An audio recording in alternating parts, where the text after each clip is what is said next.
బిల్లుల ఆమోదానికి గవర్నర్లు రాష్ట్రపతికి గడువు విధిస్తూ ఇచ్చినటువంటి తీర్పును మార్చొద్దని సుప్రీంకోర్టుకు విజ్ఞప్తి చేసింది తెలంగాణ సర్కార్. రాజ్యాంగంలోని 200, 201 ఆర్టికల్స్ కింద ఆమోదం కోసం పంపినటువంటి బిల్లులపై గవర్నర్లు రాష్ట్రపతి గరిష్టంగా 3 నెలల్లోపు నిర్ణయం తీసుకోవాలని నిర్దేశిస్తూ సుప్రీంకోర్టు ద్విసభ్య ధర్మాసనం ఏప్రిల్ 8న తీర్పిచ్చింది. ఈ తీర్పును పునఃపరిశీలించాలని కోరుతూ రాష్ట్రపతి ముర్ము ప్రతిపాదన పంపించారు.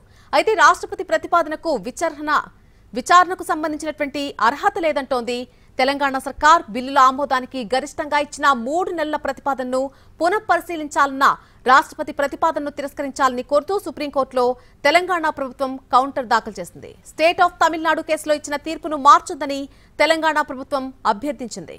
12 అంశాలపై సుప్రీంకోర్టు అభిప్రాయం కోరుతూ మే 13న రాష్ట్రపతి చేసిన ప్రతిపాదనపై CJ justice BR Gavai, justice Suryakant, justice Vikramnath, justice PS Narasimha, justice AS చందూర్కర్లతో కూడినటువంటి రాజ్యాంగ ధర్మాసనం రాష్ట్రాల అభిప్రాయం కోరింది.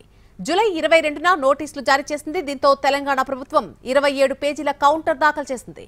బిల్లులకు ఆమోదం తెలపకుండా పెండింగ్ లో పెట్టడం శాసనసభ అధికారాలను దెబ్బతీయడమే ఇందుకు అంటూ ప్రస్తావించింది. అలా చేస్తే గవర్నర్లు తమ పాత్రను అతిక్రమించినట్టుగా అవుతుంది అంటూ సుప్రీంకోర్టు దృష్టికి తీసుకెళ్లింది.